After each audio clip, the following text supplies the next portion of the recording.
Ating kilalanin ang mga natatanging tao at ating tuklasin ang kanilang layunin at serbisyo. Ito ang istorya niya. Makakasama natin ngayon ang isa sa mga dedicated employee ng NIA at isa sa mga tunay na maaasahan pagdating sa mga importanteng kaganapan ng ahensya.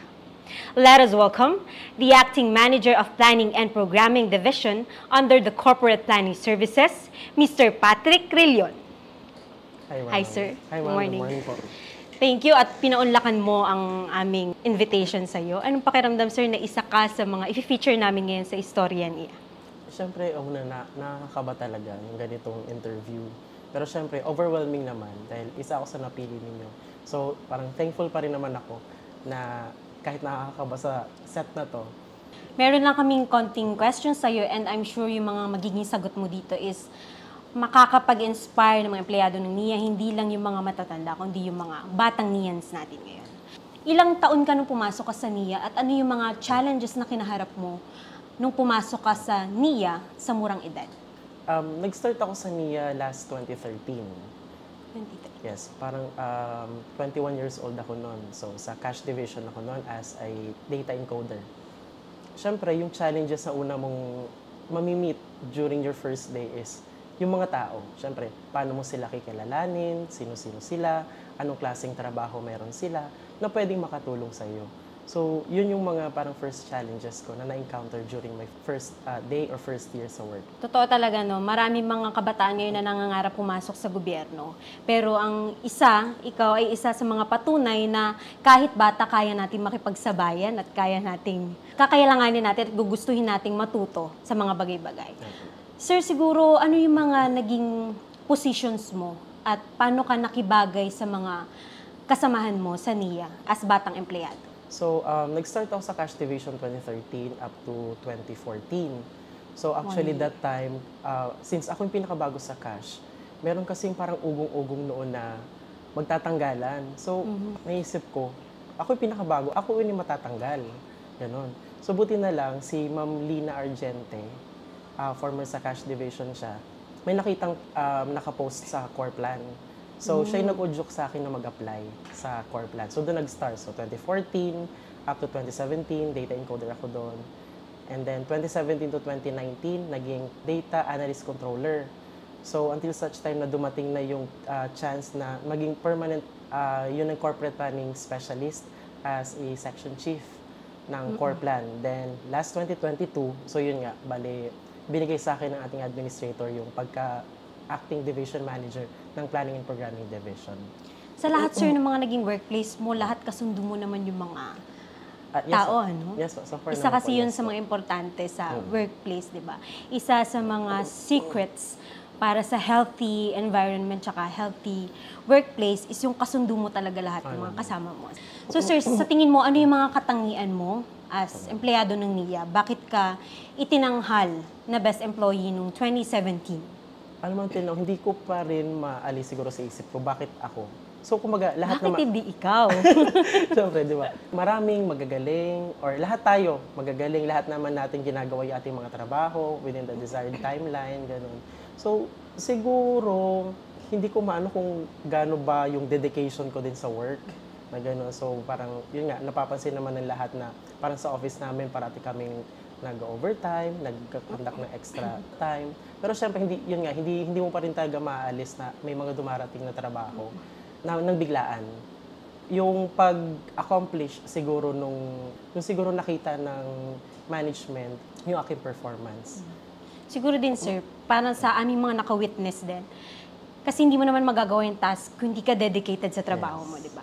And we all do believe here na you deserve that award, syempre, best employee. Sir Patrick, ngayong OIC manager si Engineer Reynilo, meron ka bang mga ginagawang paghahanda or mga preparation kung sakaling ikaw ang italagang mamumuno ng corporate planning services? Okay.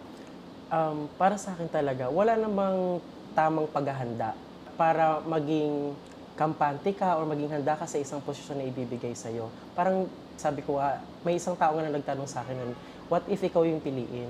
So sabi ko, sa ngayon talaga hindi ko siya iniisip. Ang iniisip ko lang, matapos muna namin yung mga task namin ngayon, At siguro, depende sa management. Kung makita nila siguro yung performance ko or performance namin na talagang very satisfactory sa kanila, siguro yun yung time na pwede siguro nila masabi na ako ay karapat-dapat na maging department manager. Pero sa ngayon talaga, wala pa sa isip ko. Kailangan pa rin natin maraming pag-aaralan. Yun pa siguro yung dapat kong linangin sa sarili ko. Marami pa sigurong dapat talagang alamin sa ginagawa ng corporate at lalo na sa ating ahensya, sa lahat ng operations ng ating agency. Sir, as division manager ka na ngayon ng Corplan, pwede mo bang ilarawan sa amin yung mga naging journey mo papunta dyan sa position mo ngayon? Yung journey siguro from data encoder up to now, naging position ko ay pwedeng sabihin natin personal growth and commitment. From fresh grad, marami akong natutunan sa agency na to, kumbaga sa lahat ng processes natin, sa lahat ng ginagawa ng ating mga offices sa baba. And then siguro commitment. Commitment dahil hindi mo matatapos yung isang trabaho, hindi ka makakapag-share ng iyong knowledge and wisdom sa mga kasamahan mo kung ikaw din sa sarili mo ay walang dedication and commitment para magampanan lahat ng task na ibinibigay nila sa iyo. Siguro kung paiikliin ko yan, sir, parang hard work, commitment, dedication, and perseverance. Di ba? Parang ganyan yan eh. Hindi ka makakarating sa posisyon mo ngayon kung wala yung mga yan. Yes. Sa tingin mo, ano pa yung mga kailangan pagtuunan ng ahensya natin para mas malinang yung skills and knowledge ng mga batang NIANs ngayon? Ngayon, di ba, meron tayong capacity building. So, nakikita naman natin lahat na talagang ang ating management, tas ang ating mga concerned offices ay talagang nakafocus ngayon sa capacity building ng ating mga employees, whether on the technical side and on the support side. So, at least yun, natututo tayong lahat, na nalaman natin lahat kung anong ginagawa from the, di ba, kumbaga meron tayo sa core processes, from the project preparation up to the operation and maintenance, lahat yun ay tinuturo sa atin. So, from that capacity building, even non-technical, talaga naintindihan. Parang sample sa office namin. Hindi naman, sa atin kasi may tinatawag technical and non-technical, di ba? Sa amin na mga engineers, at least may time na kinakapacitate kami or siguro nababasa namin or nakikita namin sa mga activities ng media na ikaw mismo kailangan mong matutunan yun even non-technical ka. So, sa ngayon naman, supportive naman ang ating management sa lahat ng activities natin. Para sa aking huling katanungan, sir, ano kaya yung mga maipapayo mo sa mga batang NIANs na nangangarap sa mas mataas na posisyon?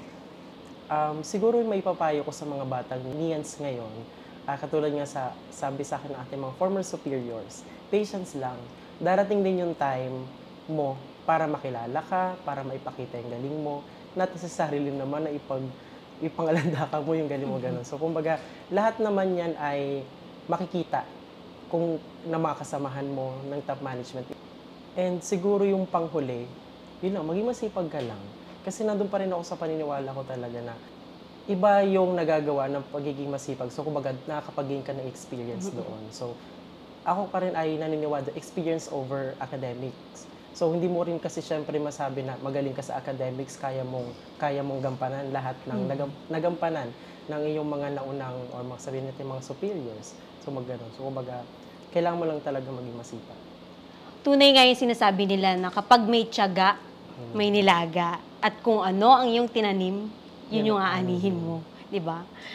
Thank you so much, Sir Patrick. Salamat sa oras mo sa kabila ng napakarami mong trabaho.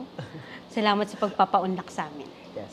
Isang halimbawa si Sir Patrick Rellion ng mga taong nagsumikap para maabot ang kanilang mga pangarap. At isa siyang patunay na karapat-dapat ka sa mararating mo kung buong puso mo itong gagampanan. Muli, siya si Sir Patrick Rellion at ito ang storya niya.